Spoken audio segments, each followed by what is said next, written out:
Right now, above your head, space is almost completely black. That seems normal. Stars are separated by enormous distances, so darkness fills the gaps between them. But those gaps should not exist. In a universe filled with more stars than the human mind can imagine, every direction you look should eventually end on the surface of one. The entire sky should blaze with light. It does not. For centuries, this simple observation created one of the deepest paradoxes in physics. And when scientists finally solved it, the darkness revealed something unsettling. The universe had a beginning. Much of its light has not had time to reach us. And entire regions of existence are already slipping beyond anything we could ever observe or reach. Space is dark for a reason. And what that darkness tells us is terrifying. By the end of tonight, you'll understand why the sky is black, what that darkness proves about the universe, and why more of the cosmos is disappearing beyond our reach. If you enjoy mysteries like this, take a second to like and subscribe. It really helps the channel. Now, let's begin. From the International Space Station, the sun blazes exactly as fierce as it does from the ground. Astronauts call it blinding, a raw light with no softening, no haze, nothing standing between the eye and the star. But turn away from the sun, look anywhere else across that black curve of space, and the sky is not deep blue. It is not twilight purple, it is absolute, uninterrupted black. On Earth, sunlight crashes into nitrogen and oxygen molecules by the trillion on its way down through the atmosphere. Blue light has a shorter wavelength than red, and shorter wavelengths scatter more easily off molecules that small.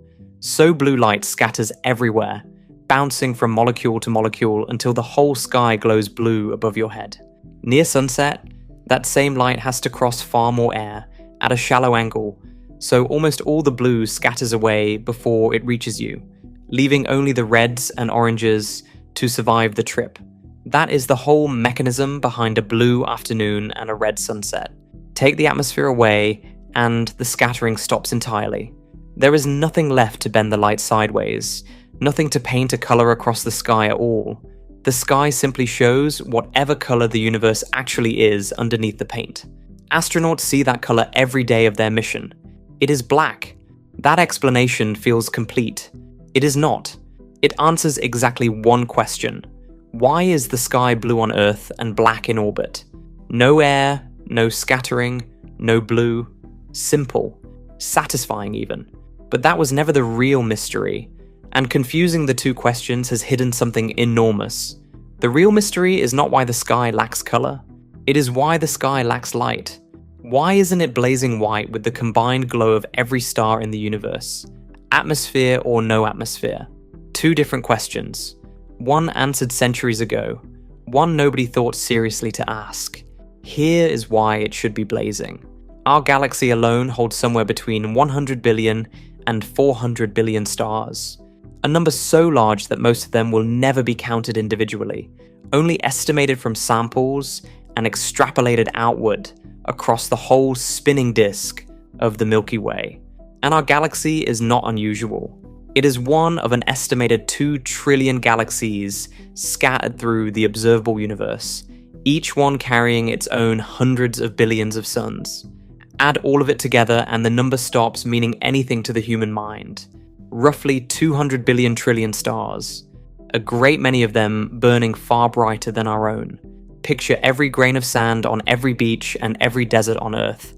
The stars outnumber every one of those grains by a wide margin. Count the stars one at a time, one star every second, and the sun itself would burn out, cool, and go dark before you finished counting.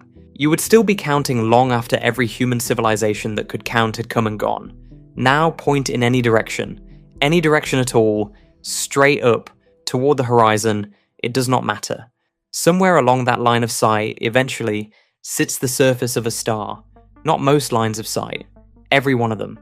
No gaps, no empty seams, no direction that quietly misses every star in the cosmos. So the whole sky should be on fire. Every patch of it, in every direction, at every hour of the night, should burn with the light of a stellar surface. The entire dome overhead should look the way the sun's disk looks at noon. Wall-to-wall brilliance, no shadow anywhere, no dark thread running between one star's light and the next. There should be no such thing as night.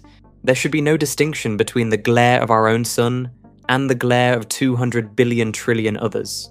Because from Earth, they would all blur into the same unbroken wall of white. It does not look like that. Not close to it. Not on the darkest, clearest night anyone has ever stood under. The sky above every human who has ever lived has been mostly black. Deep black. Cold black. Ancient black. Threaded with a scatter of points and nothing more. For most of history, nobody thought twice about it. It looked ordinary. It looked like the way a sky is simply supposed to look. A calm backdrop for a handful of visible stars. Not the furnace the numbers demand. But here's where it gets strange. 200 billion trillion suns should be more than enough to erase the night completely. And it does not come close. The darkness holds. It has held on every single night since long before there was a species capable of looking up and noticing it. That darkness is not nothing. It is not an accident of distance or a trick of tired eyes. It is not simply what empty space looks like. Empty space, filled with 200 billion trillion light sources, is not supposed to look empty at all. It is supposed to look like the inside of a lamp. Instead, it is a signal sitting in plain view above every rooftop on Earth. And for most of human history, nobody thought to read it. Not a void. A message, sitting exactly where nobody thought to look for one. The gap between what the sky should look like and what it actually looks like turns out to be one of the most stubborn contradictions in the history of physics. It sat there, unremarkable, over every ancient farmer and every modern astronomer alike, for as long as anyone had eyes to see it. Nobody built a telescope to chase it. Nobody wrote a treatise demanding an answer for it. It simply hung overhead, quiet and patient, waiting for someone to notice that ordinary was not the same thing as explained. It would take 4 centuries, and some of the sharpest minds in astronomy, just to take the question seriously enough to start chasing it toward an answer. 4 centuries is a long time to leave a contradiction sitting in plain sight. But before anyone can chase an answer, the puzzle has to be stated properly, not as a feeling that the sky looks wrong, but as an argument with no soft edges anywhere. Strip away the astronaut, the atmosphere, the grains of sand. What is left is 3 quiet assumptions we have carried around for most of scientific history, and one chain of logic that turns those assumptions into an impossible sky. For most of that history, 3 things about the universe seemed obvious enough not to need defending. First, that the universe is infinite, stretching outward in every direction without ever hitting a wall or an edge. Second, that it is eternal, always existing, with no first second and no clock running out. Stars burning across a timeline with no beginning and no end. Third, that it is roughly uniform. Stars scattered in more or less the same density in every direction and at every distance, not bunched into one corner and thinned out elsewhere. None of these felt like claims that needed proving. They felt like background facts, the kind nobody bothers to question because nobody imagines they could be wrong. Start with the first assumption and follow it honestly. Pick any direction in the sky and look outward along that line. Is there a direction that manages to miss every single star in an infinite star-filled universe? Point anywhere and follow the line out, and the answer is no. The nearest star along the way might sit 10 light years out. It might sit 1,000,000 light years out, or 1,000,000,000. It does not matter how far you have to travel. Given enough distance in a field of stars with no edge, a star's surface eventually blocks the view. Do that for every direction, not just one, and the conclusion holds everywhere. No gaps, no empty seams, every single point in the sky, occupied by the face of some distant star. That sounds like it should be the end of the story. A skylit wall to wall. Except distant stars look faint, and there is real physics behind that faintness. Physics even has a name for it. The inverse square law. And it is easy to see at home. Move a flashlight to twice its original distance and it looks 4 times dimmer. Triple the distance and it looks 9 times dimmer. Brightness falling away with the square of how far the light has to travel. Stretch that principle out to the scale of the universe and it seems to solve everything. Stars far enough away, the thinking goes, would be so faint their light barely registers at all. Distance itself becomes the answer. The universe could still be infinite, eternal, and uniform, and the sky could still end up dark, simply because the stars doing the shining are too far off to see. Here is where the argument breaks. Divide all of space into shells centered on Earth. The first shell runs from 0 to 100 light years, the second runs from 100 to 200, the third from 200 to 300, and outward like that without end. Each shell sits farther out than the last, and each shell is bigger, not slightly bigger, far bigger because volume grows with the square of the distance, the same square that makes each individual star look dimmer. A shell twice as far away holds 4 times the space of the one before it. A shell 3 times as far away holds 9 times the space. Spread stars through that space at a roughly constant density, and the more distant shell ends up holding 4 times the stars, or 9 times the stars, packed into its larger volume. Follow the numbers through and something strange happens.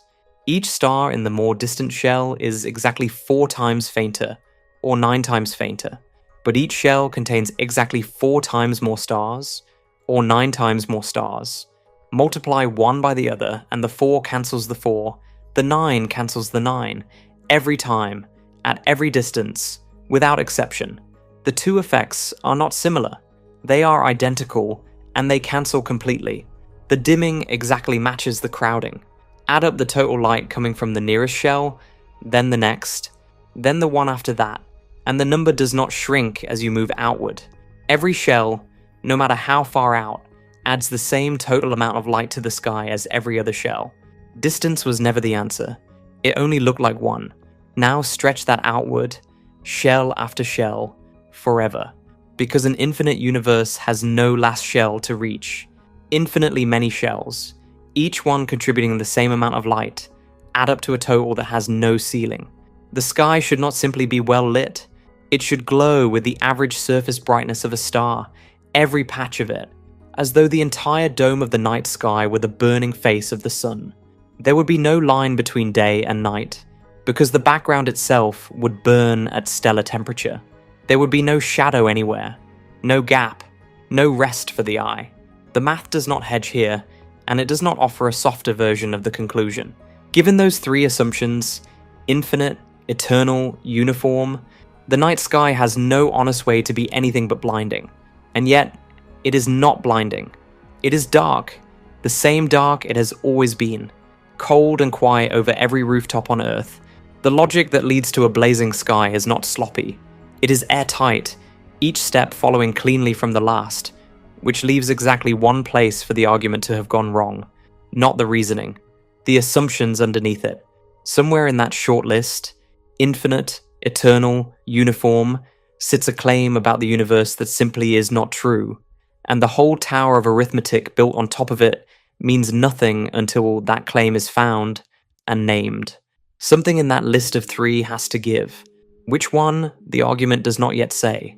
That admission does not come from a machine or from a proof sitting quietly on a page. It comes from people, and people have been standing at exactly this cliff edge for 400 years, long before anyone had the tools to see how deep the drop actually went. Start with the name most textbooks use. The problem is called Olbers' paradox, after the German astronomer Heinrich Wilhelm Olbers, who laid it out in a publication in 1823. It is the label that stuck, the one that ended up in encyclopedias and lecture halls. But Olbers was nowhere near the first person to notice that a sky full of stars should not be dark. The real history reaches back almost 2.5 centuries earlier, to a corner of England most people have never heard of.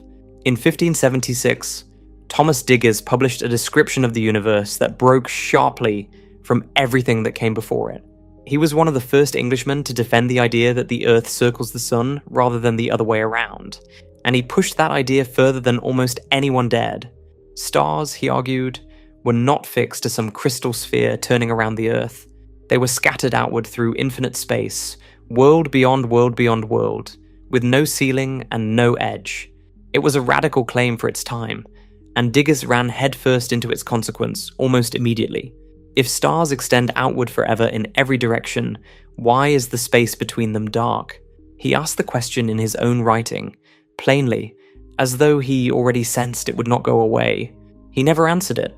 His best guess was that the more distant stars were simply too faint to see, A comfortable assumption that feels reasonable and is, as the shell argument already proved, exactly wrong. Faintness alone was never going to be enough, though it would take other minds, working long after his death, to show precisely why. The sky stayed dark and unexplained for another 34 years. Then, in 1610, Johannes Kepler looked at the same problem and reached a conclusion nobody had reached before him. He decided the darkness itself was evidence, not an absence of information, a record of it. If the universe truly went on forever in every direction, packed edge to edge with stars, the whole dome overhead would have to glow. It does not glow, so the universe, Kepler reasoned, must end somewhere.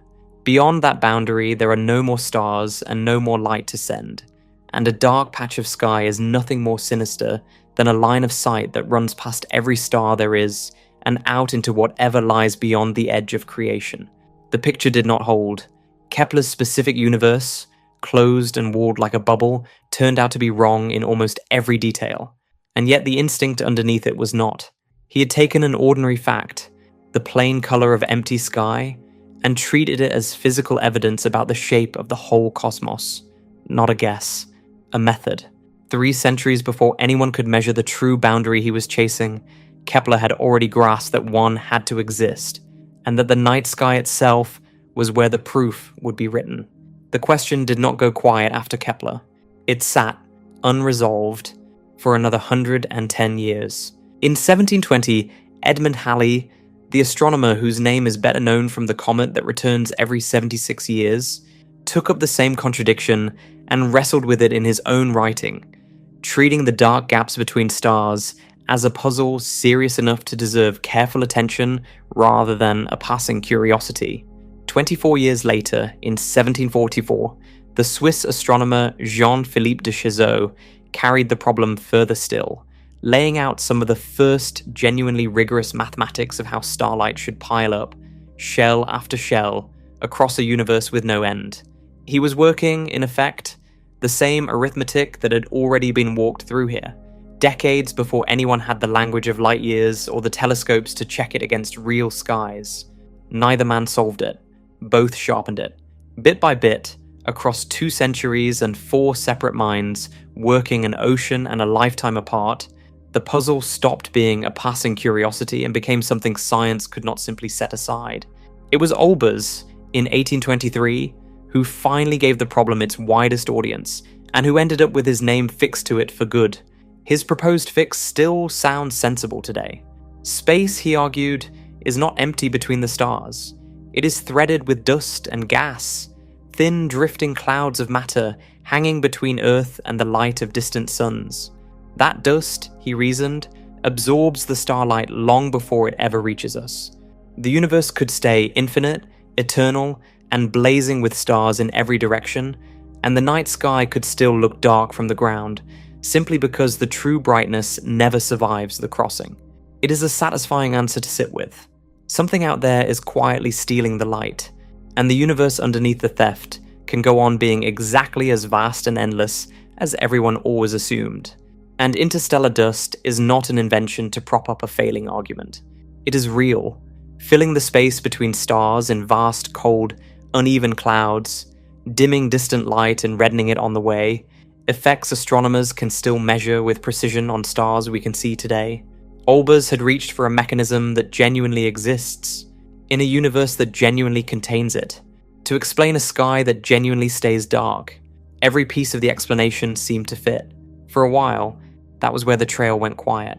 A plausible culprit, patient and invisible, quietly swallowing the missing light before it ever reached a human eye. The idea held the field for decades, repeated in lecture halls and textbooks, as though the case were closed.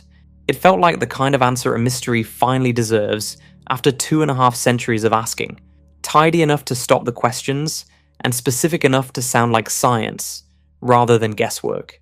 It is not where the darkness actually comes from. It is a tidy idea, and tidiness is exactly the problem. Consider what actually happens when starlight strikes a grain of dust drifting between the stars. The grain does not destroy that light. It absorbs it, and absorbed energy has to go somewhere, so the grain warms. The warmer it gets, the more it radiates on its own, in every direction, The same way a cast iron pan left too long on a stove stops merely sitting there and starts glowing faintly in a dark kitchen. Heat always finds a way out. Give the dust enough time, and it stops merely blocking starlight and starts producing its own. It settles into thermal equilibrium with everything bathing it, and once it reaches that equilibrium, it glows exactly as brightly as the stars whose light it swallowed in the first place. Not blocked, reissued.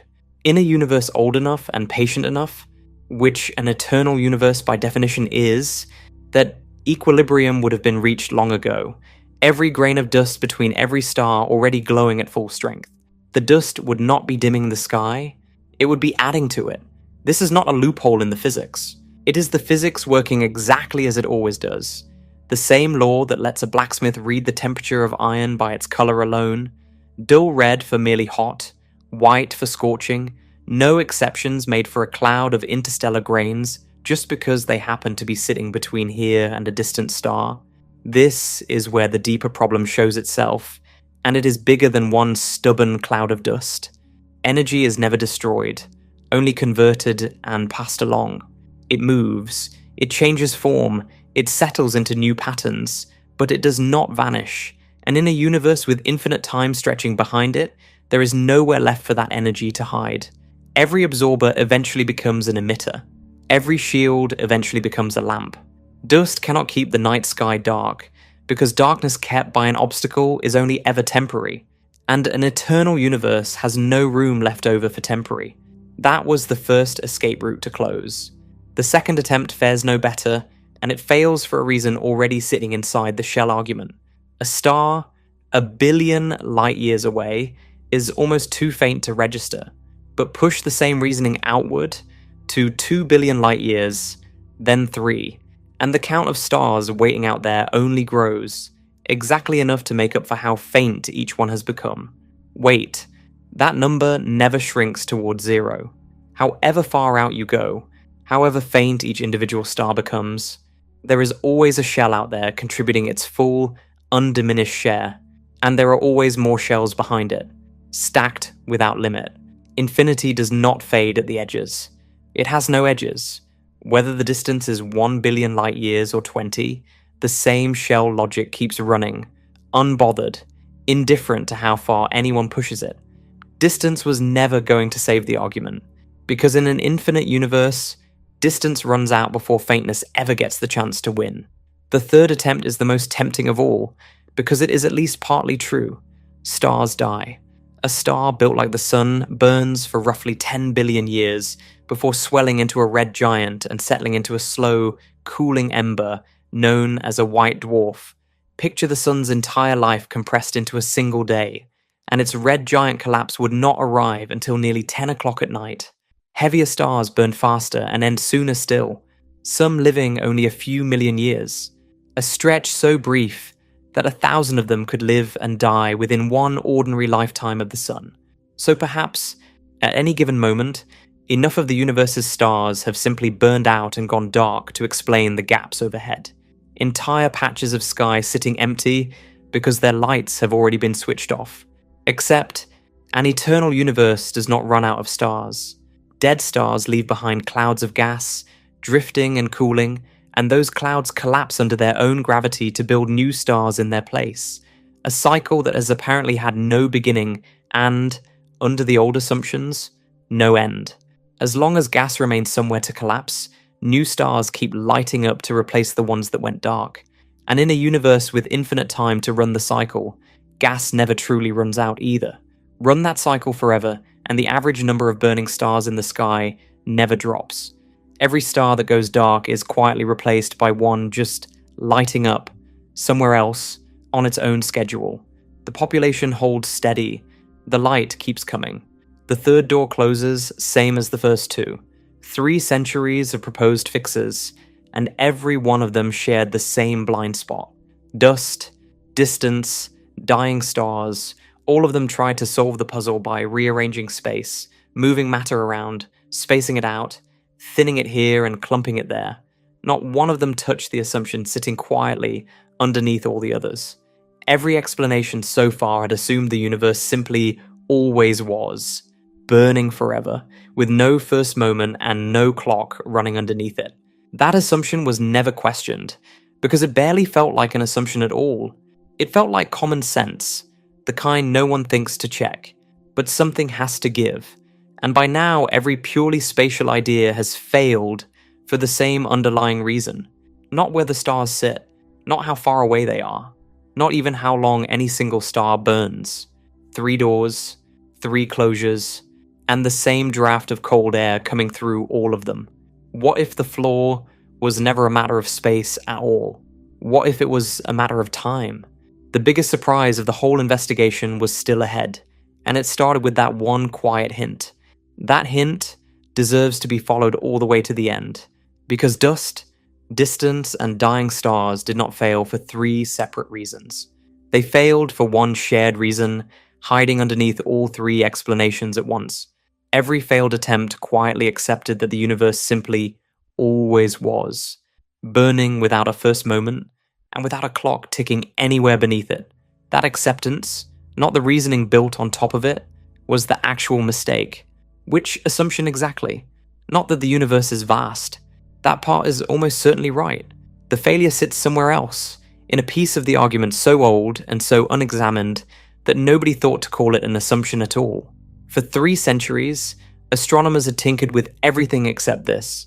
They rearranged the dust. They rearranged the distances. They rearranged the stars themselves.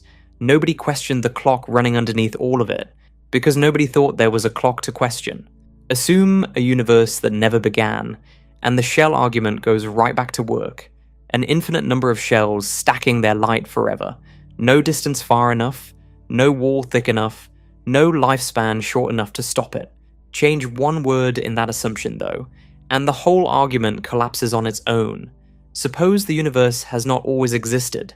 Suppose there was a first moment, a starting point, an actual birthday.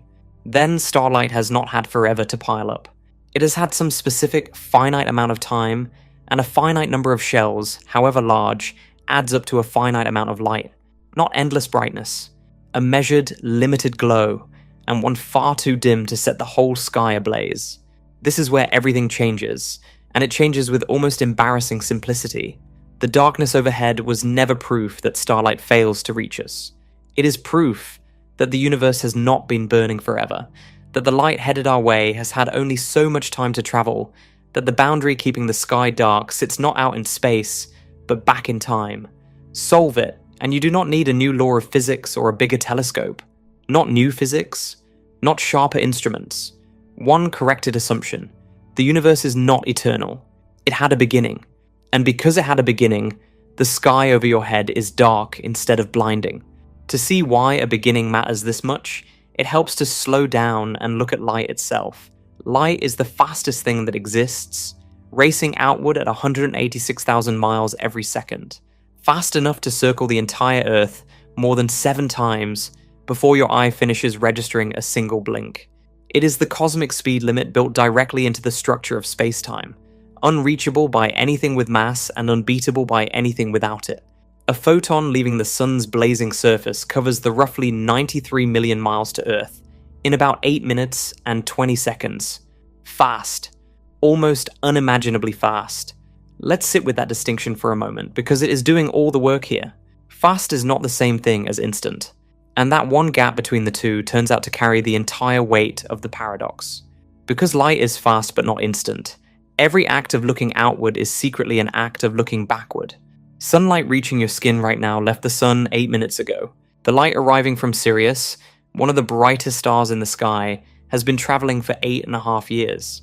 The light from the Andromeda galaxy started its journey roughly 2.5 million years ago, long before anything resembling a human stood upright and looked up.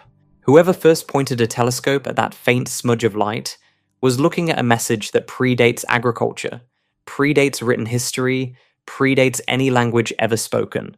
The smudge only looks calm. It is ancient. Point a telescope at a galaxy 10 billion light years away, and you are not seeing that galaxy as it is now. You are seeing it as it was 10 billion years ago. Its photons arriving like messengers that have been walking for 10 billion years to deliver one piece of old news. The farther out you look, the further back in time you're actually staring. You're not looking at empty space out there. You're looking at a younger universe, one whose light simply has not caught up to you yet. Too young, not too empty. Bring that idea back to the shells. In an eternal universe, every shell out to infinity has had forever to send its light your way, and forever is long enough for anything to arrive eventually.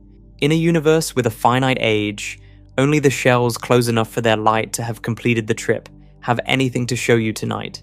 Beyond that boundary, stars may be burning right now by the trillion, galaxies may be turning by the billion, and none of it matters yet because none of that light has reached Earth.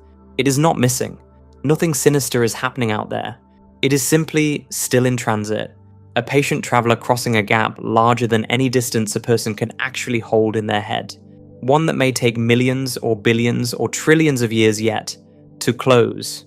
Those farther shells contribute nothing to your sky tonight. Not a glow, not a flicker. Zero. Add up only the shells whose light has actually arrived. And instead of an infinite sum, you get a finite one. Modest, ordinary. Nowhere close to bright enough to set the sky ablaze. The darkness between the stars is not a hole in the universe. It is a calendar. It is the visible signature of a cosmos that has not been around forever. One still young enough that most of its light has not had time to get here, which leaves exactly one question hanging in the air. The same question that stops every satisfying answer just short of complete. If the universe has a birthday, when was it? And what did a universe look like on its very first day? Whatever that beginning looked like, one thing is already certain. It did not look like tonight's sky, calm and scattered with steady points of light. It looked like nothing anyone has ever seen since. And finding out what it did look like was only the next step in a much longer reckoning. That reckoning did not start with philosophy. It started in 1922 with a Russian physicist named Alexander Friedman, sitting down with Einstein's own equations of general relativity, the mathematics that describes how gravity bends space and time. He was not looking for a beginning. He was checking the math. Friedman found something Einstein had missed. The equations did not describe a universe sitting still. They described a universe that could grow or shrink over time, expanding or collapsing depending on how much matter filled it and how fast that matter was already moving. Pack in enough matter and gravity would eventually win, pulling everything back into collapse. Spread matter thin enough, moving fast enough, and expansion would win instead, space stretching outward forever. A static, frozen cosmos was possible, but only if you propped it up artificially, adding a special term to the equations whose only job was to cancel out the pull of gravity and hold everything exactly in place, neither growing nor shrinking, forever balanced on a point. Einstein had already done exactly that. He called it the cosmological constant, a deliberate patch stitched into his own equations. He believed the universe was eternal and unchanging. He adjusted the mathematics until they agreed with him. Not a discovery, a correction made to protect a belief. Something else was happening. While Friedman was rewriting the theory in Russia, 10 years earlier and on the other side of the world, an American astronomer had already been gathering evidence that pointed the same direction without knowing what it meant. Starting in 1912, Vesto Slipher spent his nights at Lowell Observatory in Flagstaff, Arizona, pointing his telescope at faint, fuzzy patches of light called spiral nebulae. Nobody agreed on what they were. Some astronomers thought they were gas clouds drifting inside our own galaxy, ordinary and nearby. Others suspected they were entire galaxies of their own, so far away and so vast that no telescope could resolve their billions of individual stars into points. The question sounds settled now. In 1912, it was one of the open arguments of astronomy, and nobody expected Slipher's patient measurements to be the thing that settled it. Slipher measured their light instead of guessing. He broke each nebula's glow into its spectrum, the rainbow of wavelengths hidden inside ordinary light, and checked which way the dark lines inside it had shifted. Almost everyone had slid toward the red end of the spectrum.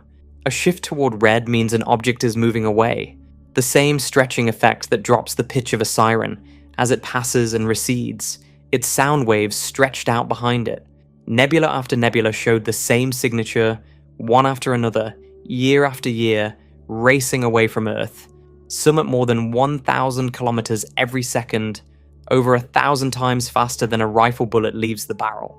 Only a handful showed the opposite shift, drifting closer rather than farther. The imbalance was too large and too consistent to be coincidence. Slifer had the data. He did not have the explanation. The explanation needed distances, and distances needed Edwin Hubble. Working at Mount Wilson Observatory with the most powerful telescope on Earth, Hubble found a class of star called Cepheid variables, stars that pulse, brightening and dimming on a clock, and whose pulse rate reveals exactly how much light they truly put out. A slower pulse means a brighter star. A faster pulse means a dimmer one. Compare that true brightness to how dim the star actually looks from Earth, and the gap between the two gives you distance, a built-in ruler scattered across the sky, the same star working as both a lamp and a measuring tape. Hubble found Cepheids inside the nebulae and used them to measure for the first time how far away these faint smudges of light actually were. They were not nearby. They were not inside the Milky Way at all. They were entire galaxies of their own, standing at distances the debate had never seriously entertained. Then he combined his distances with Slifer's velocities and plotted one against the other. What emerged was not a scatter of unrelated numbers. It was a line, clean and unmistakable.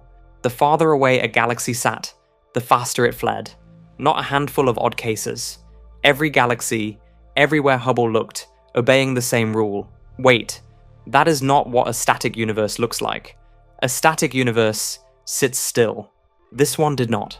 Space itself was doing the moving, not the galaxies drifting through a fixed backdrop, but the backdrop stretching, carrying the galaxies along with it, growing in every direction at every point at once. Two roads had led to the same place. Friedman had found expansion sitting inside the mathematics, unnoticed. Slifer and Hubble had found it sitting inside the light, gathered patiently for years until the pattern clicked into a law. Neither man on his own had proven it. Friedman never pointed a telescope at anything. Slifer never wrote the equations that explained his own data. It took a theorist who trusted the math over his intuition, an observer who trusted his spectra over the prevailing guesswork, and a third astronomer who connected the two, for the picture to come together at all. Theory and observation, arriving from opposite directions, converged on the same quiet, radical fact. Space does not sit still. It grows. And once you accept that space is growing today, an uncomfortable question follows close behind. If it is bigger now than it was yesterday, it must have been smaller yesterday than the day before that. Keep tracing the line. Hubble drew all the way back through the centuries, and the galaxies do not merely slow down or stop. They draw closer together, then closer still. The whole observable cosmos shrinking toward a single crowded point somewhere in the deep past. Run that shrinking backward far enough, and you do not find a universe fading gently into the past. You find it narrowing toward a beginning. A universe with a beginning is not a comfortable thing to arrive at through mathematics alone. Nobody in the 1920s and 1930s asked for it. An eternal cosmos required no first cause, and no accounting for what came before it. A universe with a starting point demanded both, and the physics of that era had neither answer ready. Both camps had spent decades treating an eternal universe as settled science, not as a hypothesis still waiting to be tested. Einstein felt the pull of that discomfort as strongly as anyone. He had built his cosmological constant precisely to keep his equations still, to erase the expansion Friedman had already found sitting inside them. Hubble's velocities and distances left him nowhere to hide. He dropped the constant. He accepted what the mathematics had said from the very beginning. Not triumph, concession, forced by the same numbers he had once tried to cancel out. The idea of a beginning still had a rival. In 1948, three physicists working in Britain, Fred Hoyle, Hermann Bondi, and Thomas Gold, proposed a way to keep the universe expanding and eternal at the same time. Their steady-state theory let space grow forever, while new matter appeared quietly throughout the cosmos, thin and scattered, at exactly the rate needed to keep the average density from ever dropping. No beginning, no ending, an expanding universe that had simply always been there. It let them keep the expansion Slifer and Hubble had already proven, without ever having to answer where any of it first came from. It was elegant.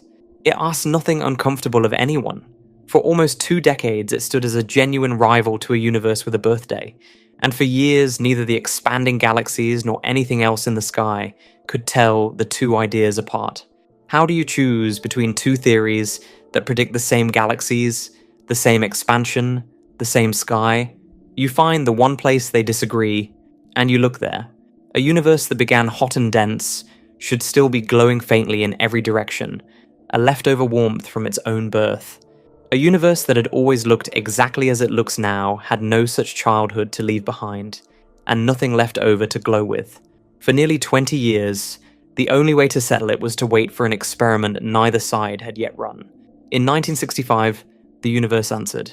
Arno Penzias and Robert Wilson found that leftover warmth, a faint bath of microwave light filling every direction of the sky with no source and no origin point. The steady-state theory could not explain it. The Big Bang had predicted it in advance. The beginning had a name in physics before it had that evidence. In 1927, a Belgian physicist and Catholic priest named Georges Lemaitre took Friedman's mathematics further than Friedman himself had taken it. If space is expanding now, he reasoned, run the film backward, and you reach a single, impossibly dense and impossibly hot point holding everything the universe would ever contain. He called it the primeval atom. 2 years later, Hubble's own measurements gave that reasoning a foundation built from real starlight, and the confirmed relationship between distance and speed now carries both of their names, the Hubble-Lemaitre law. Here is what that beginning was not. Galaxies did not fly outward from some central detonation, scattering into empty space the way debris scatters from an explosion. There was no explosion in space. There was an expansion of space itself, stretching everywhere at once with no center and no edge, carrying galaxies apart the way raisins in rising dough drift apart from one another, without any single raisin moving through the dough on its own. No galaxy raced away from any other by its own effort.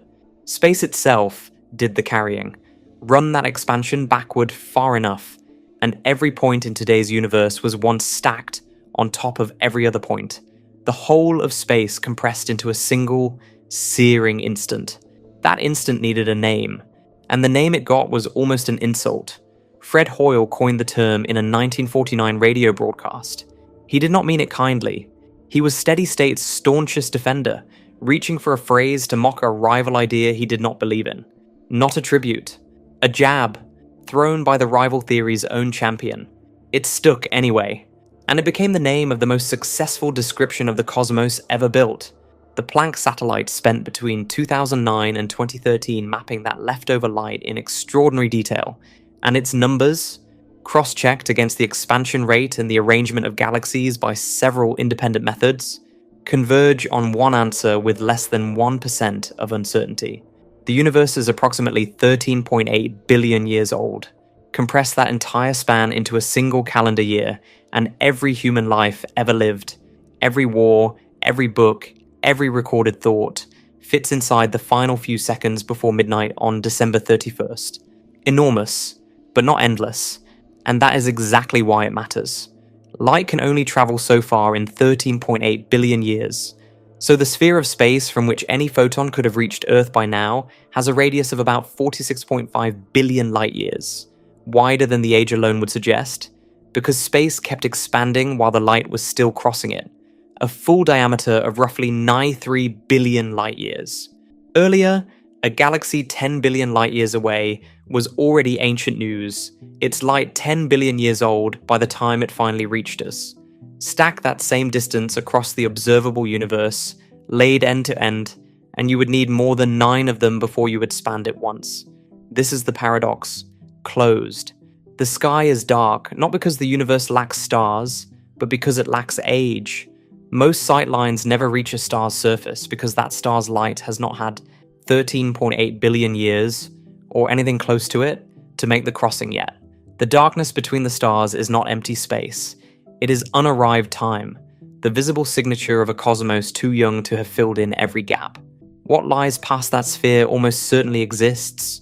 More galaxies, more stars, more darkness threaded with light. It is simply too soon for any of it to have reached us.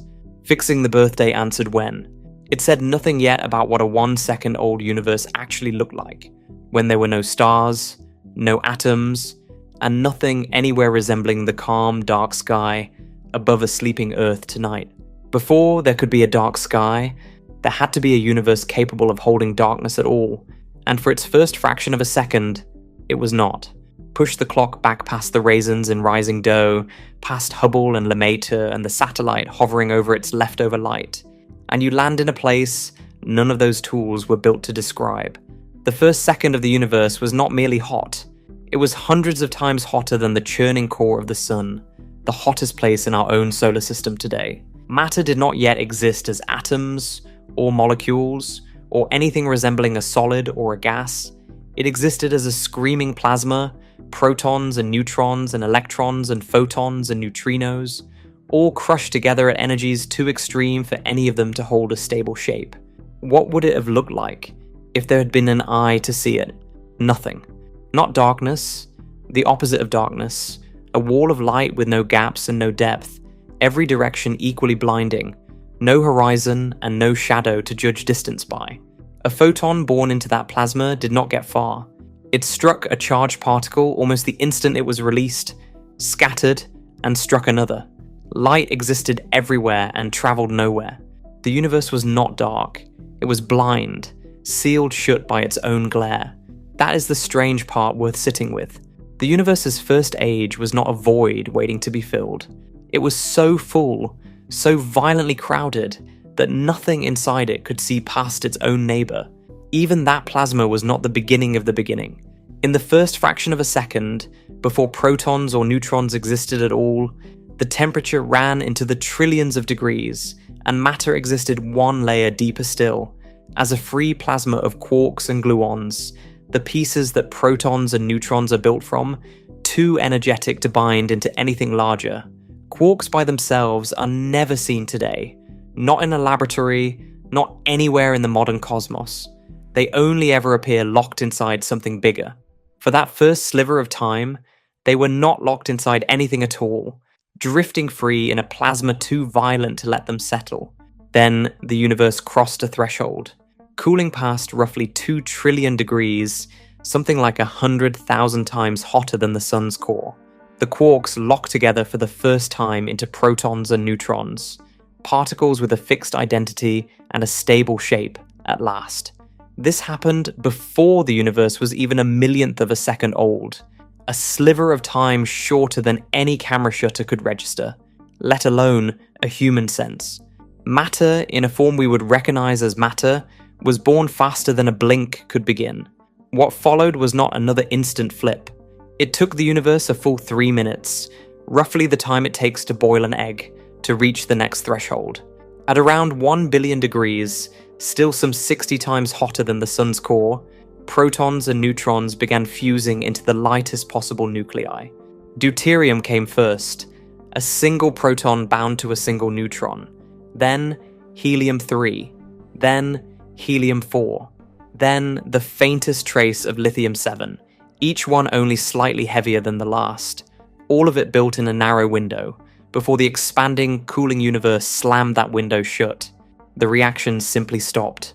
3 minutes of fusion, then silence, and the ratio produced in those 3 minutes, roughly 3 atoms of hydrogen for every 1 atom of helium, was locked in for the rest of cosmic history.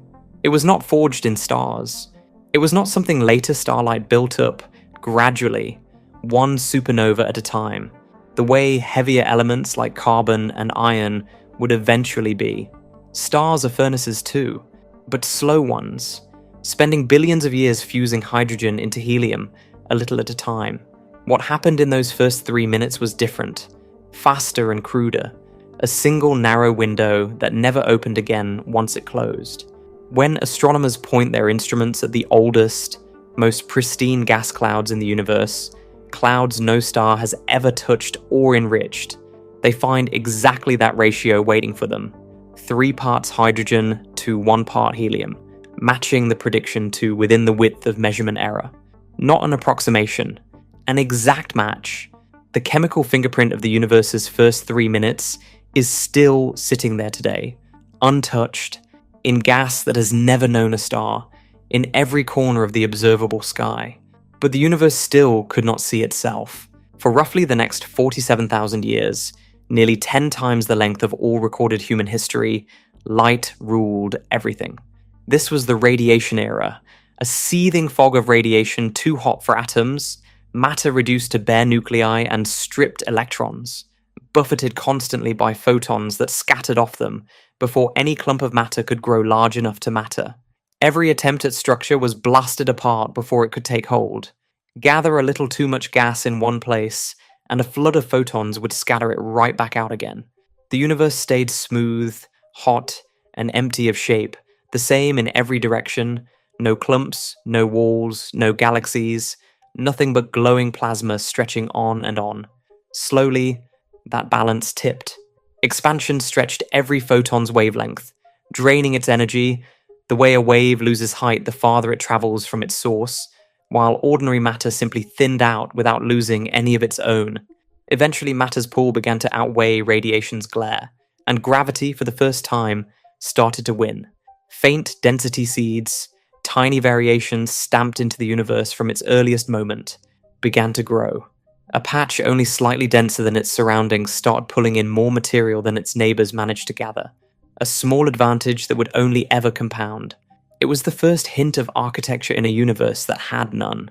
Every galaxy, every star, every planet that would ever exist traces back to one of those faint seeds, patiently thickening in the dark. But none of it could be built yet. The fog was still there, still glowing, still blind. Nothing shaped by gravity could be seen until that fog finally lifted. So the universe waited, wrapped inside its own light, unable to see any of the structure it had only just begun to build. Picture a fog so bright, you cannot see your own hand in front of your face, not because the light is dim, but because the light is everywhere at once. No shadows anywhere, no gaps, no depth to judge distance by, no horizon to separate near from far. Every point in space glowing and absorbing and glowing again, an ocean of radiance with nowhere for an eye to rest, even if one had existed to look. Step in any direction and the glow follows, closes back in behind you, identical to the glow you just left. That was the universe in its first few 100,000 years.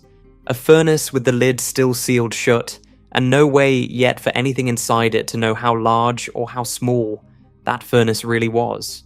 It stayed that way for a long time, 380,000 years. Longer than modern humans have walked the Earth. Long enough that the faint density seed's gravity had only just begun pulling into shape sat there the entire time, growing in secret, hidden behind a wall of light that refused to let anything through. The plasma kept its grip because the temperature was still high enough to strip electrons away from atomic nuclei the instant the two tried to bond, and as long as free electrons filled every corner of space, light could not travel far before it struck one and scattered off in a new direction. Every photon born into that plasma took a battered, stuttering path. A few steps forward, a collision, a few more steps, another collision.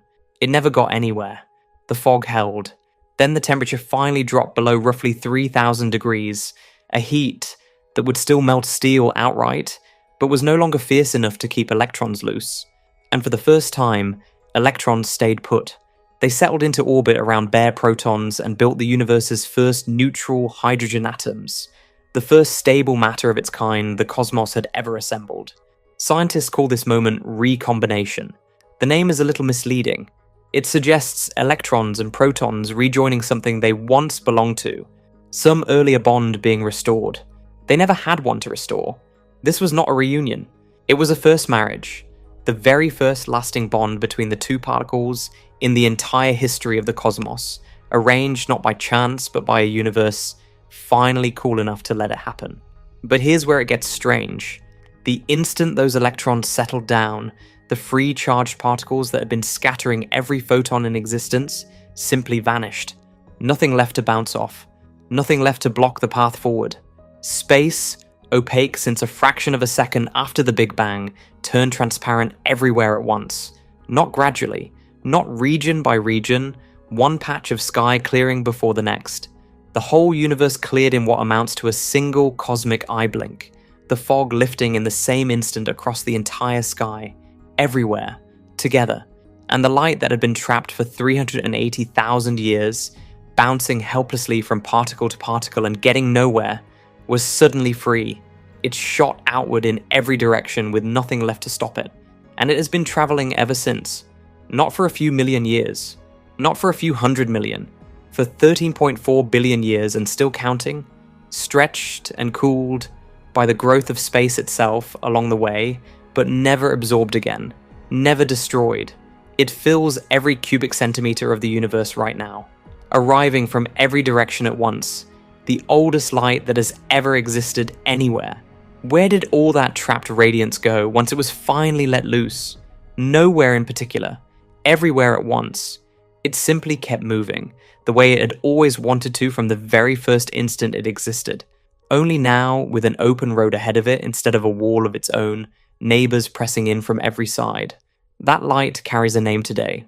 Astronomers call it the cosmic microwave background, though in the moment it was born it carried no name at all, no witness, no record beyond its own existence. It was simply the first sight the universe ever had of itself, released all at once from every point in space, still crossing the emptiness billions of years later, still arriving, patiently, from a fog that lifted long before there was a single eye anywhere to watch it clear. Nobody was there to see it happen. No instrument existed, no observer, nothing but the bare fact of the transition itself, recorded only in the light it set loose. Somewhere inside that light, still riding along with it, were the faint density seeds that had been growing in secret through all those hidden 380,000 years. Patterns that would one day become every galaxy, every cluster, every dark and starless gap between them. None of that was visible yet. It was simply there, encoded, waiting for something capable of reading it. That light kept traveling regardless, indifferent to whether anyone would ever notice it. It would take nearly 14 billion years, and two very confused radio engineers standing in front of a broken antenna before anyone finally did. Those two confused engineers were Arno Penzias and Robert Wilson, and in 1965, at Bell Labs in Holmdel, New Jersey, their antenna was not broken at all. It was a large horn-shaped dish built for satellite communication and being calibrated for radio astronomy, and it kept picking up a faint, steady hiss that refused to go away. It matched no known source. It did not change with the seasons. It came from every direction at once, day or night, summer or winter, no matter where the horn pointed. What could possibly produce a signal that never varies, no matter which direction you aim, no matter what time of year it is? Penzias and Wilson checked the wiring. They rebuilt the receiver. They climbed inside the antenna and scraped out pigeon droppings, suspecting the birds roosting there were somehow the culprit. Nothing worked. The hiss stayed exactly the same. It wasn't the pigeons. It wasn't a loose connection. It was the oldest light in the universe, arriving from every direction because it fills every direction. And two radio engineers in New Jersey had stumbled onto it by accident. The noise was the cosmic microwave background, the afterglow of the Big Bang itself, and it registered at a temperature of about 2.7 Kelvin, a scale that starts at absolute zero, the coldest anything can ever get. In household terms, that is roughly 454 degrees below zero, on a Fahrenheit thermometer, colder than any freezer ever built. Just a few degrees above the coldest a place in this universe can be. Penzias and Wilson had found it without even trying to look, and the discovery earned them the Nobel Prize in Physics in 1978. Here is the part that sounds almost impossible. That faint microwave hiss did not start out as microwaves at all. When this light was released, 380,000 years after the Big Bang, the universe glowed with a temperature of roughly 3,000 degrees. Space itself was flooded with a deep orange-red light, visible to any eye that could have been there to see it. Every direction blazed. There was no darkness anywhere, only a furnace with no walls. But the universe kept expanding, and as space stretched, the light traveling through it stretched too, its wavelength, the distance between one crest of light and the next, growing longer with every passing age. Orange slid into red slid into infrared slid into microwave, Over roughly 13.4 billion years, that stretching multiplied the light's wavelength by a factor of about 1,100, the rough equivalent of a garden hose. The length of your arm stretched out until it runs longer than 11 football fields laid end to end. The universe did not dim that light. It stretched it past the edge of what any eye could register. That ancient light never left. It is still here, right now, filling every cubic centimeter of space around you. Roughly 400 of those photons occupying something the size of a sugar cube. In this room, tonight, they are the oldest photons in existence, carrying information about conditions nearly 14 billion years old, and your eyes cannot register a single one. The most ancient light there is washes through your body every second of your life, and you feel nothing. 3 satellites eventually mapped it in detail. Kobe launched in 1989, the Wilkinson Microwave Anisotropy Probe in 2001, and the Planck satellite in 2009, each one sharpening the picture. What they found is the most perfect blackbody radiation ever measured, meaning its color depends purely on its temperature, with nothing else mixed in, and that temperature is uniform across the whole sky to within a few 100,000ths of a degree. The sky has been glowing evenly, everywhere, for almost the entire history of the universe. Almost evenly, not perfectly. Kobe's first precise map, in the early 1990s, found tiny variations raiding on top of that near-perfect glow, differences of about 1 part in 100,000, the rough equivalent of measuring the temperature in every room of 100,000 identical houses, and finding just one of them a hair's breadth warmer than all the rest. Some patches of sky ran a few millionths of a degree hotter, others ran a few millionths cooler. These were not noise, they were fossils, frozen density differences from when the universe was only 380,000 years old. The warmer spots slightly denser, the cooler spots slightly emptier. Gravity took it from there. Over hundreds of millions of years, the slightly denser spots pulled in more matter and grew denser still, while the slightly emptier spots lost what little they had and emptied further. There was no outside hand guiding any of it, only mass attracting more mass, patiently, for eons. Whispers became shouts. The hotspots became galaxy clusters, then superclusters, then the vast filaments of the cosmic web. The cold spots became the voids, the enormous, echoing gaps between them. Every void you could ever point a telescope at began as a spot on that ancient map, a few millionths of a degree too cool. Planck mapped this pattern in finer detail than any instrument before it, and the pattern turned out to encode almost everything. The angular size of the fluctuations reveals the geometry of space itself. Their relative heights reveal how much of the universe is ordinary matter and how much is dark matter. The full pattern constrains the universe's age, its expansion rate, its dark energy content, a dozen properties at once, pulled out of a temperature map colder than anything on Earth. It is not unlike reading a single baby photograph and extracting the child's future height, their eventual home, the climate they will grow old in. From one faint pattern of warmth and cold, scientists reconstructed a census of everything the universe contains, and every cold spot in that ancient pattern still matters tonight. Wherever the early universe ran sparse, galaxies never formed there, and the sky above those patches stays dark to this day. The darkness between galaxy clusters was not decided by anything happening now.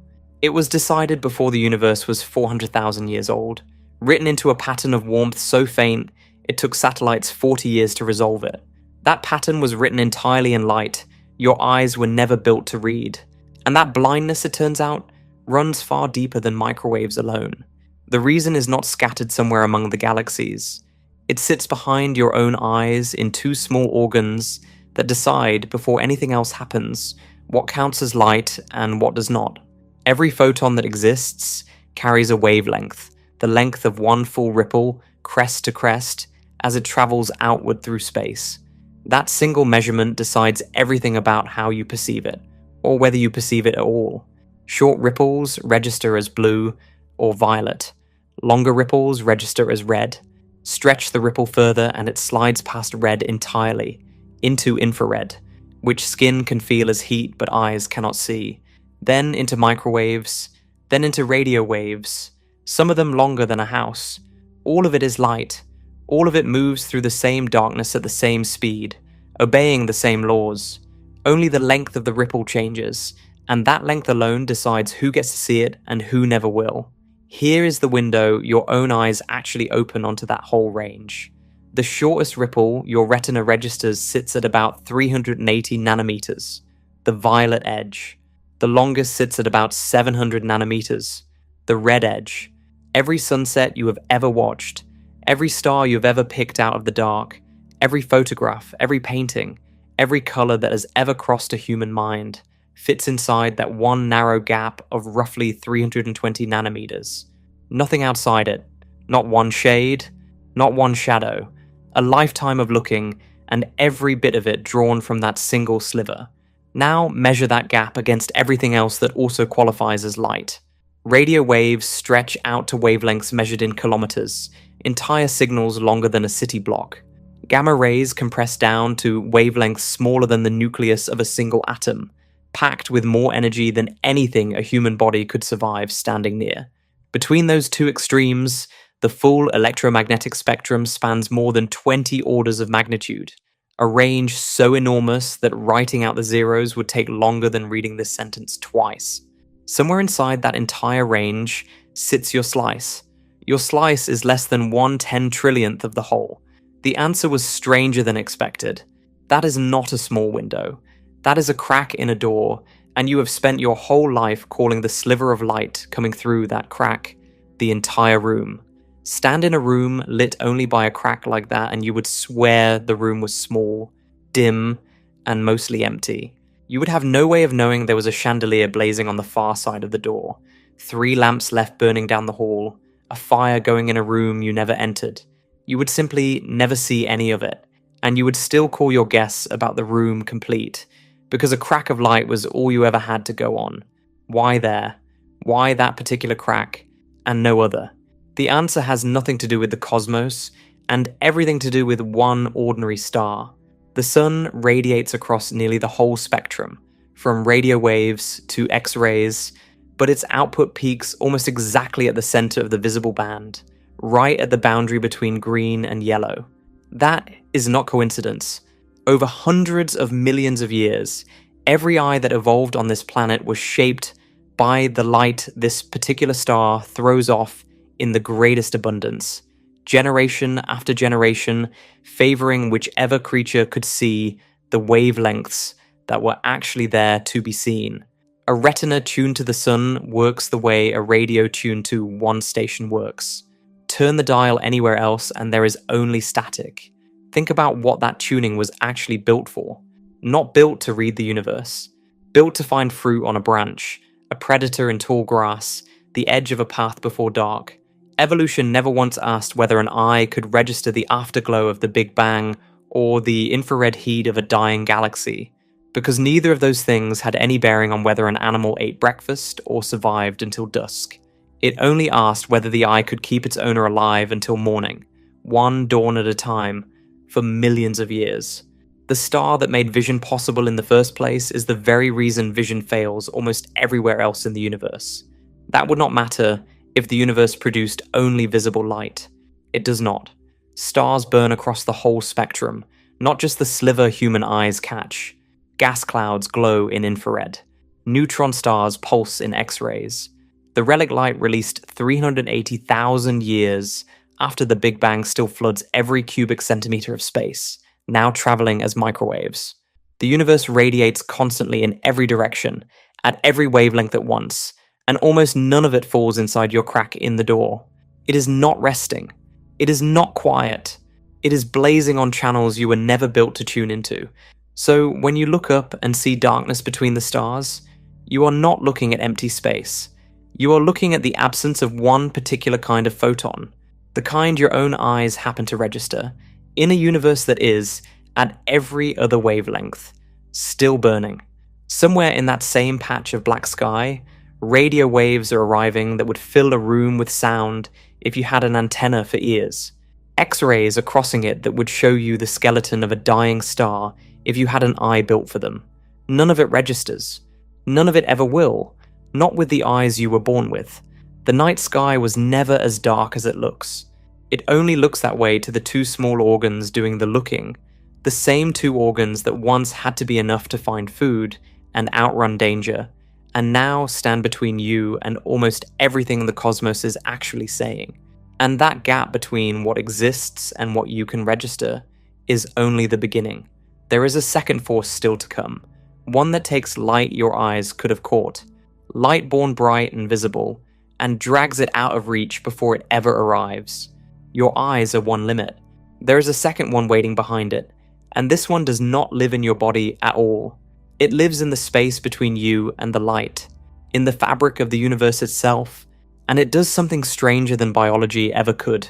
It takes light that was born bright, light that would register easily on any healthy retina, light your own eyes were perfectly capable of catching, and stretches it, slowly and patiently, until it slides out of reach before it ever arrives.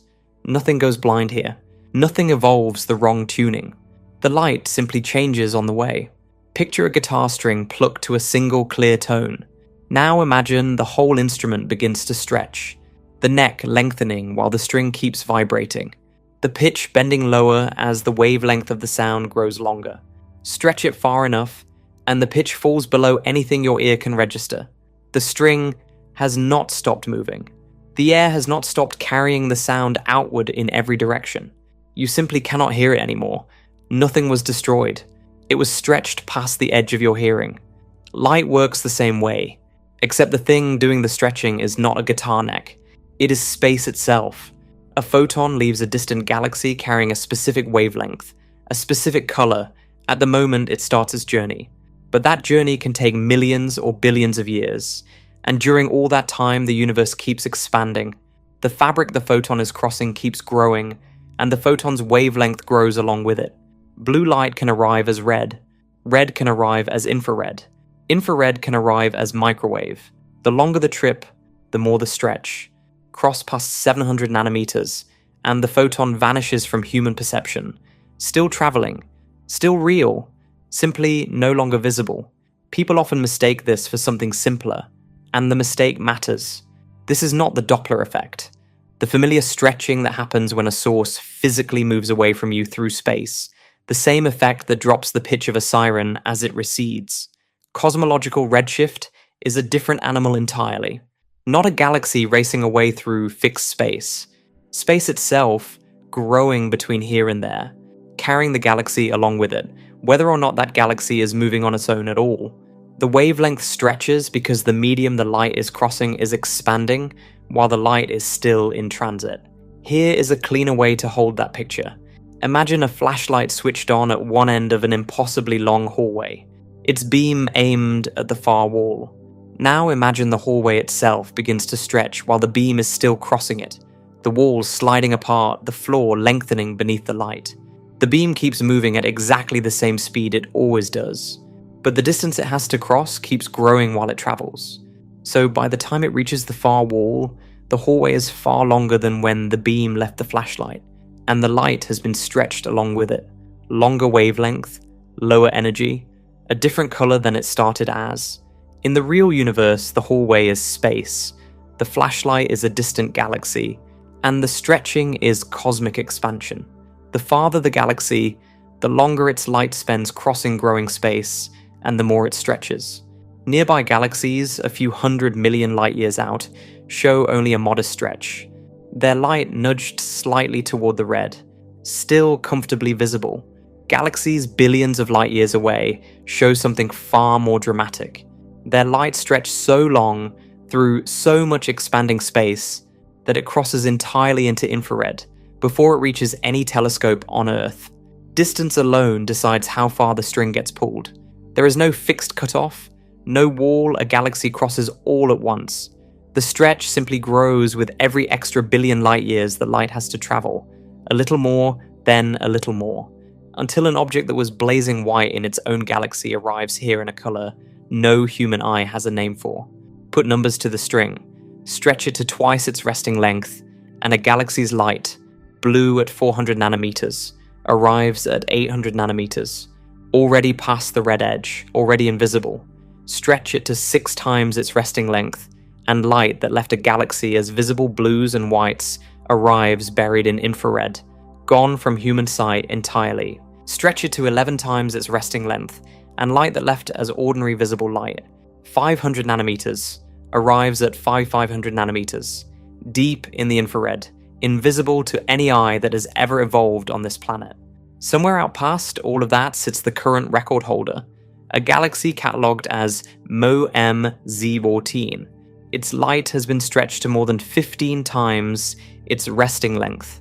Ultraviolet radiation from its youngest, hottest stars, radiation an eye would never have caught in the first place, arrives here stretched past 1.5 microns. Below that threshold, in the light human eyes could ever use, the galaxy simply does not exist. Point the most powerful optical telescope ever built directly at its coordinates and you will see nothing. Not a smudge, not a flicker, pure black, an empty patch of sky, and every conclusion you drew from that emptiness would be wrong. That is the part worth sitting with. A dark patch of sky is not proof that nothing is there. It can be proof that something is there, blazing even, and simply stretched past the only wavelengths your eyes were ever built to catch. Not absence, displacement. The galaxy has not gone anywhere. Its stars have not gone dark. Its light has not stopped arriving. Your own vision was one wall standing between you and the universe. This is a second wall, and it grows taller with every extra billion light years of distance, quietly erasing entire galaxies from view without dimming a single one of them. Which raises an obvious question. If two separate mechanisms, one in your own eyes and one in the stretching of space itself, are both hiding real light from view, is there any way to see past both? There is. It required building an eye tuned to exactly the wavelengths these two forces conspire to hide. That eye exists now, so they built one, not tuned to the light your retina catches, but to the light that redshift and finite age have been stealing from view all along. The James Webb Space Telescope was designed for infrared from the start, the very band into which billions of years of expansion had already pushed the oldest starlight in the sky. Its primary mirror stretches 6.5 meters across, wider than a 2-lane road, built from 18 hexagonal segments coated in gold. The gold is not ornamental. It reflects infrared light better than almost anything else, and the layer is so thin that all of it, spread across the whole mirror, would not fill a single shot glass. Two instruments do the real work behind that mirror. A near-infrared camera called NearCam and a mid-infrared instrument called MIRI. Together they register photons from about 0.6 of a micron out to 28 3/10 microns. Your own eye tops out around 0.7 of a micron. Webb keeps collecting light roughly 40 times deeper into the infrared than that. Point an instrument like that at a patch of sky, an optical telescope calls empty. Nothing there. No smudge, no glow, no single point of light. The same flat black that has anchored every argument so far. Webb does not see black. Not sparse, not faint, crowded. Thousands of galaxies, tens of thousands, packed into a patch of sky the width of a grain of sand held at arm's length, their light having left home when the universe was only a few 100 million years old. Not invisible because they are dim. Invisible because their light had been shifted into a color no earlier telescope was ever built to catch. The program that catalogued them is called JDS, the James Webb Advanced Deep Extragalactic Survey, and it has already logged thousands of galaxies at redshifts that would have broken every previous instrument. Some of them existed when the universe carried less than 3% of its current age. Picture meeting someone 80 years old and being handed a photograph from their first 2 years of life. That is roughly the scale of what Webb is looking at. An infant portrait of galaxies that are now unimaginably old. Many of them arrived brighter, more compact, and more structured than any model predicted a galaxy could be this early.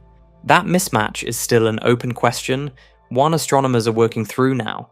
But the deeper lesson here is not really about how fast galaxies form. It is about what counts as empty. Those galaxies were never absent. Their light was always arriving. Human eyes and human telescopes were simply pointed at the wrong slice of the spectrum to catch it. And it does not stop with ancient galaxies. The cosmic microwave background alone still fills every cubic centimeter of space with its several hundred photons, the same hum already traced back to the universe's first light.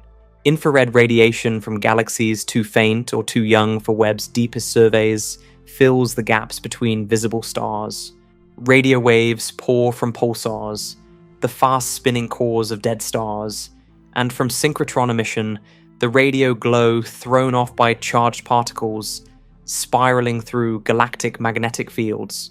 X-rays stream from accretion disks, the spinning disks of gas falling into black holes, and from gas superheated inside colliding galaxy clusters. Gamma rays erupt from the most violent explosions the universe produces. All of it real, all of it present tonight, in the same patch of sky you might glance at and call empty. Almost none of it visible to you. Some of this light was never starlight to begin with, never stretched out of anyone's visible range because it was never in that range at all. Molecular gas clouds glow in the far infrared, and the submillimeter as their molecules tumble and vibrate. Dust grains warmed by nearby stars glow in the mid-infrared. Pulsars sweep beams of radio light with the precision of a lighthouse.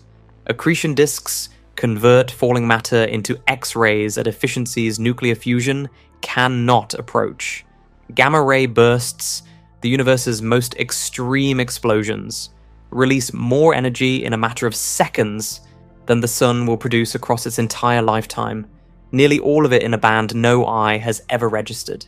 Add every one of those sources together, and you get what astronomers call the extragalactic background light, the sum of every photon ever emitted by every source across the whole of cosmic history, radio through gamma ray. Measured in full, the universe is not dim. It blazes, edge to edge, at every wavelength there is. The band you rely on every day is narrower than a human hair held against the width of the Pacific Ocean. Not the light failing to arrive. The detector, tuned to one sliver of a spectrum that never stopped broadcasting. Other instruments have gone looking for the rest of that broadcast. The Chandra X-ray Observatory has mapped a universe of colliding galaxy clusters and black holes actively feeding. Radio arrays built in the tradition of the square kilometer array, vast networks of linked dishes, trace hydrogen gas and magnetic structure across billions of light years. Gamma ray observatories catch the sky's most extreme detonations as they happen. Every time scientists build a new kind of eye and point it at what looks like nothing, they find something. The darkness was never silence. It is a conversation, carried on in frequencies you were never equipped to hear. It helps, at this point, to be precise about what is actually doing the hiding, because two different things are happening at once.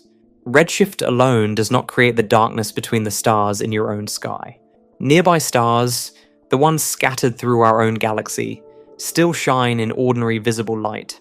The gaps between them exist mostly because there are not enough close stars to fill every line of sight. The same finite age effect that opened this whole investigation. Redshift adds a second, separate layer on top of that one. It takes light from the most distant galaxies, light already delayed by billions of years of travel, and pushes a growing share of it out of the visible band entirely. Close galaxies still register mostly invisible light. Galaxies a little farther out shift into the near-infrared. The most distant ones show up only in the mid-infrared or beyond.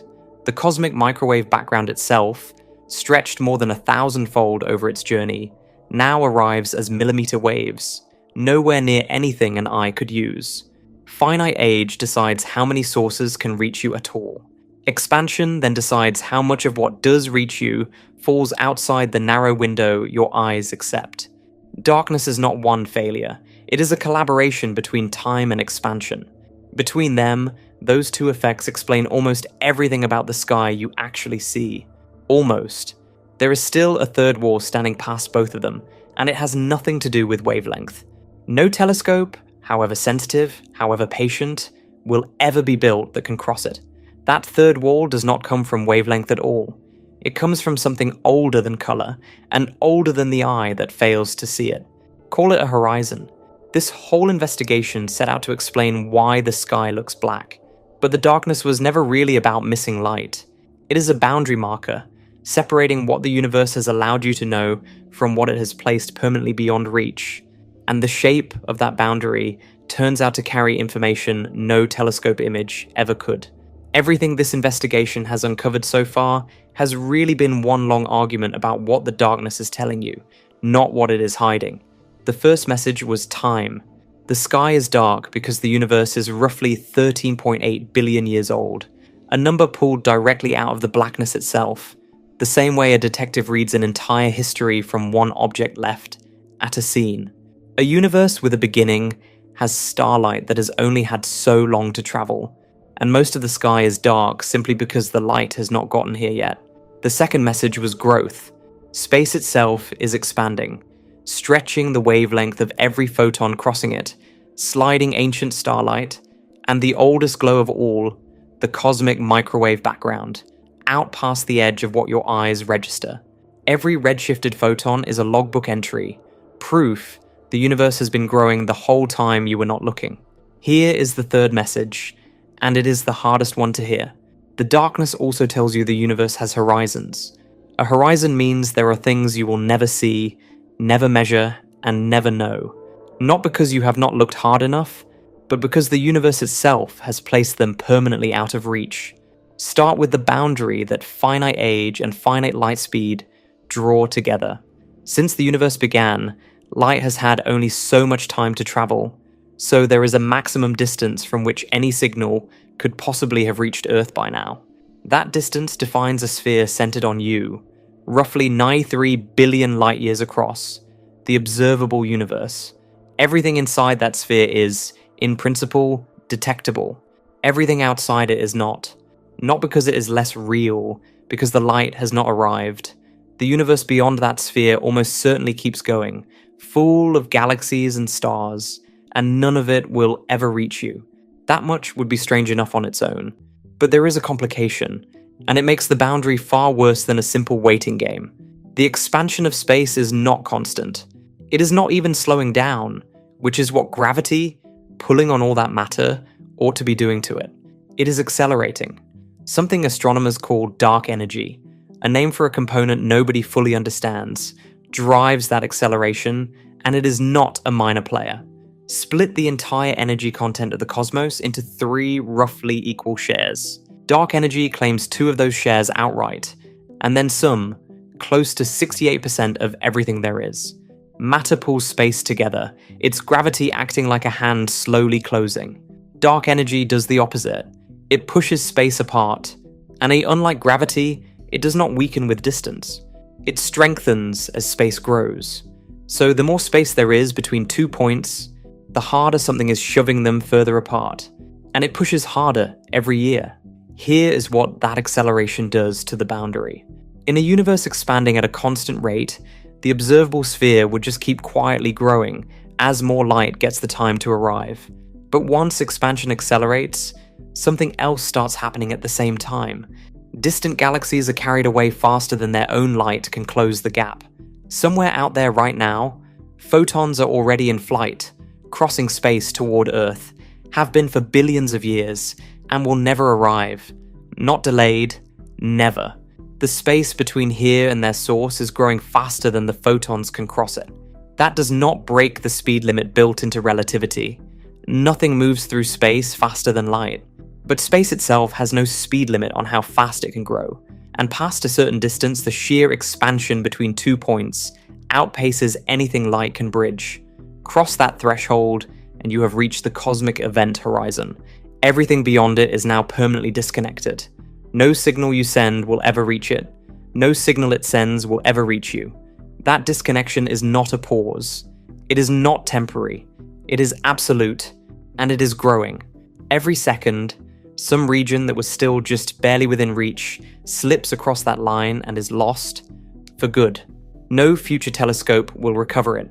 No amount of patience buys it back. The observable universe is not expanding fast enough to keep up.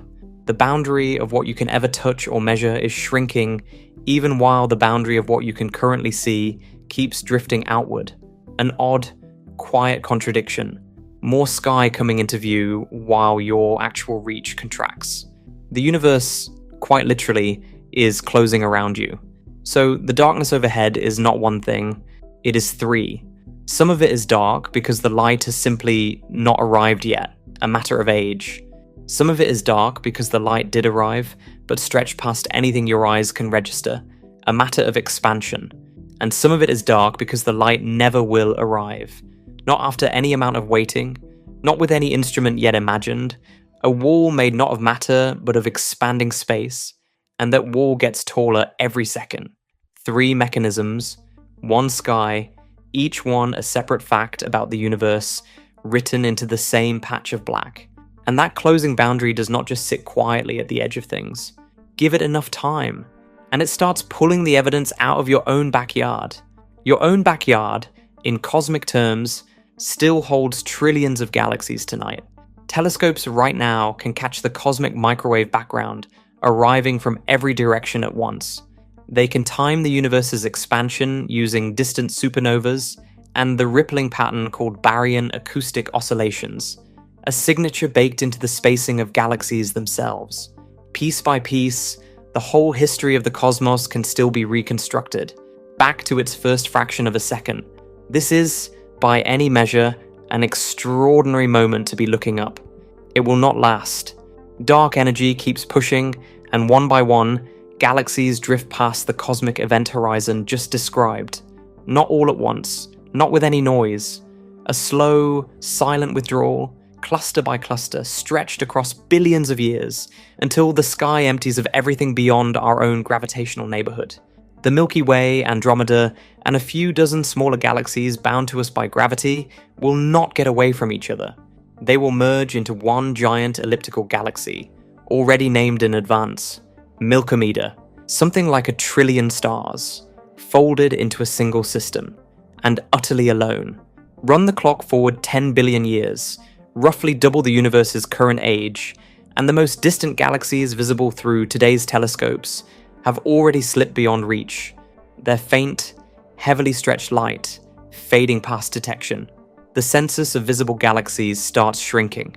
By 50 billion years, the effect turns dramatic. The farthest clusters visible tonight recede toward infinite redshift, and closer ones begin following them. The Virgo cluster, the nearest major cluster and the gravitational anchor of our own local supercluster, holds out the longest simply by being close. But even Virgo slips past the horizon within roughly 100 billion years, dimming and reddening the way a ship dims and reddens, sailing over an ocean horizon, not vanishing, just gone from view. Coma follows. Perseus follows. By 100 billion years, the process is essentially finished. Every galaxy and cluster beyond our own merged neighborhood has crossed over. Point a telescope outward then and find nothing. No distant galaxies, no large-scale structure, no cosmic web. One galaxy, surrounded by a void that looks, for anyone standing inside it, infinite and empty. Even Milkomeda will not stay bright. Star formation ends once the hydrogen runs out or gets blown away, and the massive, fast-burning stars die first, some within only a few million years of forming. What is left are red dwarfs, the smallest and stingiest stars there are, sipping their fuel slowly enough to keep shining for 10 trillion years or more. 1 trillion years into that future, those embers have barely begun to fade. Give it another 10 trillion, and the last red dwarfs finally exhaust themselves too, cooling into white dwarfs, dim coals radiating away their leftover heat. The galaxy darkens from the inside, like a candle burning down in an empty room, with no one left outside to notice it going out. In 2007, physicists Lawrence Krauss and Robert Scherer asked a colder question. What would a civilization living in that far future actually be able to figure out? Their answer is the quiet horror sitting at the center of this whole story. A scientist born into that era looks up and sees one galaxy, alone in what looks like static, empty space. No distant galaxies to measure means no evidence of expansion. No cosmic microwave background left to detect means no evidence of a hot, dense beginning. No visible, large-scale structure means no way to infer the cosmic web, or dark matter, or how galaxies ever formed at all. The best model available to that civilization describes a single galaxy, sitting forever in an infinite void. Wrong, but perfectly consistent with every observation available to them. Worse than simply wrong, actively contradicted by whatever evidence remained. An aging galaxy with no new stars forming, drifting through empty space, fits a static, eternal, one galaxy universe, far better than it fits the truth. Anyone in that era proposing the real model, an expanding cosmos that began from a single trillion galaxy origin, would sound like a fantasist. Not simply undiscovered, actively contradicted by every scrap of evidence still standing. The cosmic microwave background will not escape this either. It sits at about 2.7 Kelvin today, its peak wavelength running around 2 millimeters, roughly the width of a pencil tip. Stretch the universe by a factor of 10 and the temperature drops to about 0.27 Kelvin, the peak wavelength growing to around 2 centimeters, about the size of a grape, still faint but findable. Stretch it 100-fold and the temperature falls to 0.027 Kelvin, the wavelength now stretched to roughly 20 centimeters, close to the width of a dinner plate. The photons themselves grown so sparse that finding even one in a sugar cube-sized patch of space could take patience measured in years. Stretch it 1,000-fold and the temperature drops below 0.027 Kelvin, less than 1/30,000th of a degree above absolute zero, colder than anything ever produced in a laboratory on Earth. The wavelength by then stretched past 2 meters, taller than a doorway. The signal does not switch off. It fades asymptotically, thinning toward nothing, like a radio station stretched further and further from its frequency, until its voice merges completely with the static, and no amplifier built by anyone could ever pull it back out again. Picture a library holding the complete history of the universe, every volume in its place, except the library is on fire. The fire does not rush. It moves shelf by shelf, patient and methodical, carrying each book out of reach just before anyone finishes reading it. Readers standing near the center can still read the nearest shelves. The outer shelves recede into the flames one at a time, and their books are simply gone. Nobody in the room sees the fire itself. They only notice slowly that the library seems to be getting smaller. Fewer shelves, less history within reach. We are those readers.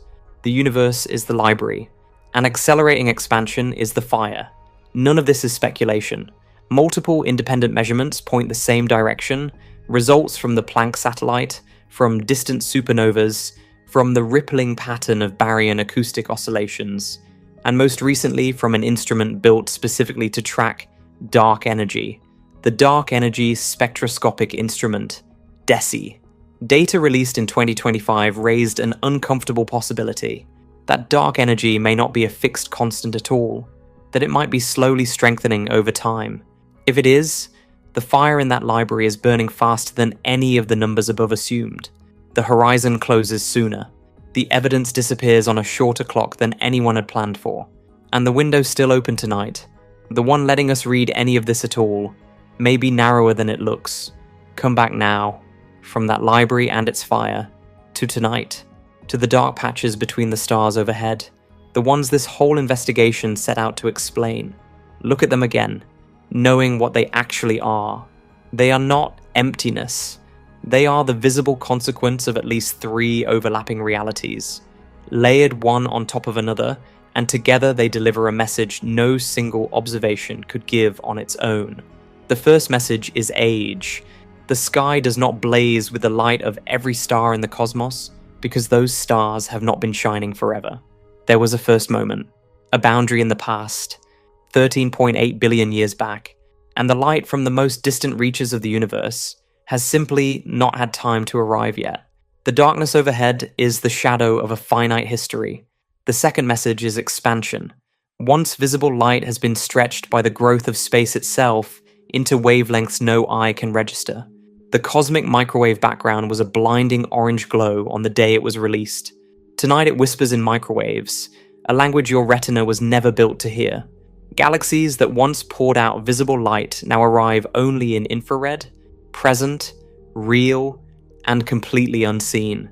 The universe around you is not dim. You are simply not equipped to see most of what it is doing. The third message is the hardest one. Horizons. Some of that darkness will never resolve into starlight, not because the light is delayed, but because it is never coming at all. Accelerating expansion has already carried certain regions beyond reach, severing the connection for good. That kind of darkness is not a gap waiting to close. It is a wall, not built from matter, built from space itself, and it grows taller every second. These three truths did not arrive with this investigation. They were written into the sky long before anyone existed to read them, before Earth formed, before the sun ignited. The message has been broadcasting since the universe first went transparent, 13.4 billion years ago, and every generation before this one walked beneath it, without knowing there was anything to decode. We are the first listeners on this planet to actually hear it. What it says is not comforting exactly, but it is not hostile either. It is subtler than that, and stranger. Reality has limits. Observation has edges. Look outward, and you are looking backward through time, and both directions eventually run out. The past has a beginning. The visible universe has a boundary, and the future, given enough time, will carry off the evidence that lets anyone understand either one. This is where the story turns personal. We happen to live inside the narrow window when all of this is still readable. The cosmic microwave background is still cool enough and close enough to detect. Distant galaxies are still bright enough to photograph. Redshift can still be measured, catalogued, turned into a timeline stretching back 13.8 billion years. None of that will stay true forever. A few billion years earlier, and the background glow would have still been too hot and too bright to separate from the young galaxies forming around it. A few 100 billion years later, and it will have faded past any possible recovery, the sky emptied, silent, and permanently dark.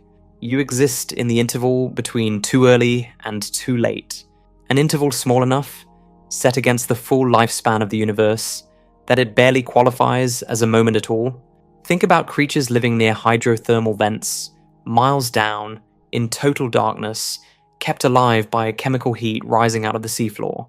They have never seen sunlight. They have no concept of a sky. Their world is warm rock and black water, and they cannot even ask what lies above, because nothing in their experience hints that anything does. Their instruments, if they had any, would describe their surroundings with perfect accuracy.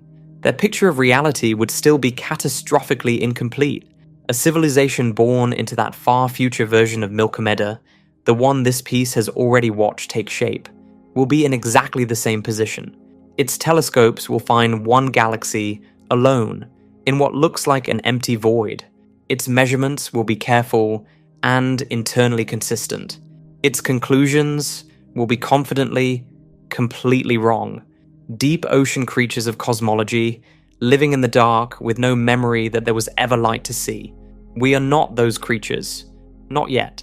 We live in the era when the surface is still visible, when the cosmic microwave background can still be measured, when distant galaxies can still be caught on a detector, when the chemical ratio locked in during the universe's first 3 minutes can still be read in the oldest gas clouds left untouched. Every one of these is a gift of timing, nothing more, granted to whoever happens to be alive during this one brief epoch before the universe closes its own book. The darkness of the night sky is the opening line of that book. It says the universe is not eternal, that it had a beginning.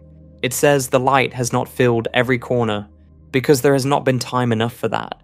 It says the oldest glow has been stretched past the reach of human eyes, and that its horizons are real and closing. Most people walk beneath that message every night without reading a word of it, assuming the dark gaps between stars are ordinary, empty, nothing. They are not nothing. They are everything current science knows about the age of the universe, its expansion and its limits, compressed into the simplest observation a person can make just by looking up. The old model, an infinite room lit wall to wall, was never true, and the paradox that opened this whole investigation is the proof of it.